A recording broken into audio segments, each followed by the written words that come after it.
প্রাচীন মিশর বলতেই আমাদের চোখের সামনে কি ভেসে ওঠে? বিশাল সব পিরামিড, রহস্যময় মমি, আর ওই যে শিয়ালের মতো মাথাওয়ালা এক দেবতা, আনুবিস।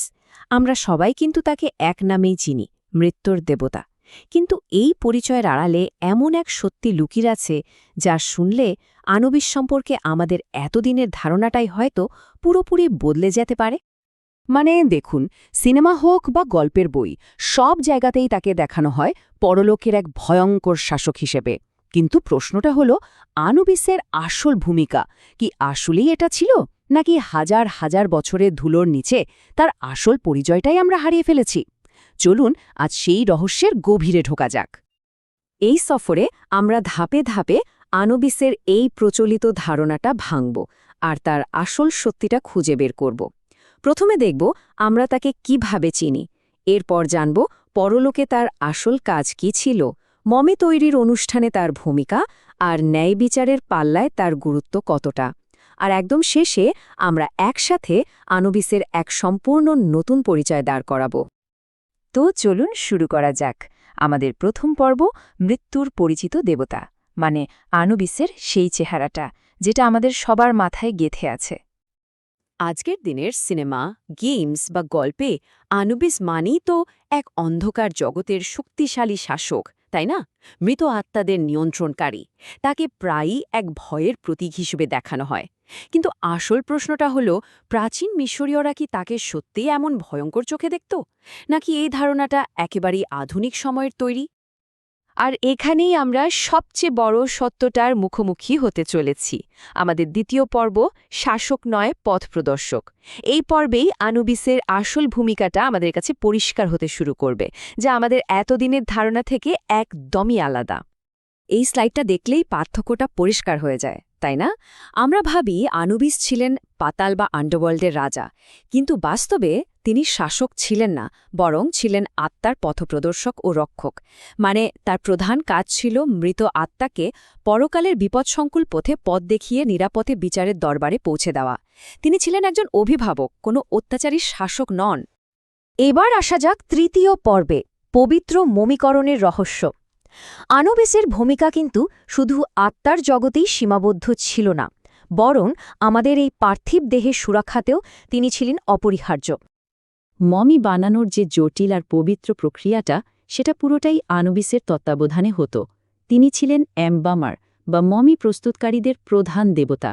তার কাজ শুধু দেহকে পচনের হাত থেকে বাঁচানোই ছিল না, বরং সেই দেহকে পবিত্র করে তোলাও ছিল, যাতে আত্মা তার দীর্ঘ যাত্রা শেষে আবার নিজের চেনা শরীরে ফিরতে পারে।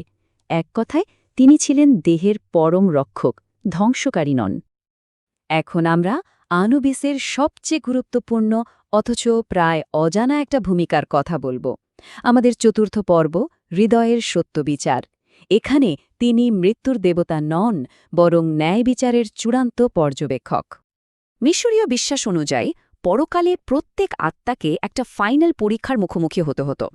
এটাকে বলা হতো ওয়েইং অফ দ্য হার্ট। ভাবুন তো একবার, একটা দাড়িপাল্লার একদিকে রাখা হতো মৃত ব্যক্তির হৃদয়, যা তার সারা জীবনের সমস্ত কাজের প্রতীক, আর অন্যদিকে থাকত সত্য আর ন্যায়ের দেবী মা আতের একটা পালক। আনুবিসের দায়িত্ব ছিল এই ওজনটা নিখুঁতভাবে পরীক্ষা করা। আর এই বিচারের ফলাফল ছিল ভয়াবহ। যদি কোনো ব্যক্তির পাপের ভারে তার হৃদয় পালকের চেয়ে ভারী হয়ে যেত, তাহলে সেই হৃদয়কে গিলে ফেলত আম্মেথ নামের এক ভয়ঙ্কর দেবী। সিংহ, জলহস্তী আর কুমিরের মিশ্রণে তৈরি এই জীবটি হৃদয় খেয়ে ফেলার মানে হল সেই আত্মার চিরতরে বিনাশ, তার আর কোনো অস্তিত্বই থাকত না। কিন্তু এখানেই সবচেয়ে বড় চমকটা, আনুবিস কিন্তু শাস্তি দিতেন না, শাস্তি দিত আম্মেথ। আনুবিসের কাজটা ছিল একজন নিরপেক্ষ বিচারকের মতো। তিনি শুধু নিশ্চিত করতেন যে পুরো বিচার প্রক্রিয়াটা যেন স্বচ্ছ আর ন্যায্য হয়। তিনিই দাড়িপাল্লার কাঁটা দেখে ফাইনাল রায়টা দিতেন। তিনি ছিলেন ন্যায় বিচারের রক্ষক, কোনো জল্লাদ নন। তাহলে এতক্ষণের আলোচনার শেষে আনুবিসের সেই পরিচিত মৃত্যুর দেবতা পরিচয়টা কেমন যেন ফিকে হয়ে আসছে, তাই না? আর তার জায়গায় একটা নতুন, আরও গভীর পরিচয় ফুটে উঠছে। তাহলে আনুবিস আসলে কে? তিনি ছিলেন আত্মার বিশ্বস্ত পথপ্রদর্শক, মৃতদেহের যত্নশীল রক্ষক, মমিকরণের পবিত্রতার প্রতীক এবং ন্যায়বিচারের ঐকনিষ্ঠ পর্যবেক্ষক। তিনি আসলে ভয়ের নন, বরং তিনি ছিলেন ভরসা, সুরক্ষা আর ন্যায়ের প্রতীক। এই কথাটাতেই যেন পুরো সত্যটা বলা আছে। প্রাচীন মিশরীয়দের কাছে আনুবিস কোনো ভয়ঙ্কর সমাপ্তি ছিলেন না, বরং তিনি ছিলেন এক ন্যায্য ও নিরাপদ যাত্রার প্রতিশ্রুতি। তিনি মৃত্যুর অন্ধকারের প্রতীক নন, বরং মৃত্যুর পরের জীবনের এক আশার আলো। আনুবিসেরই আসল পরিচয়টা আমাদের নতুন করে ভাবতে শেখায়।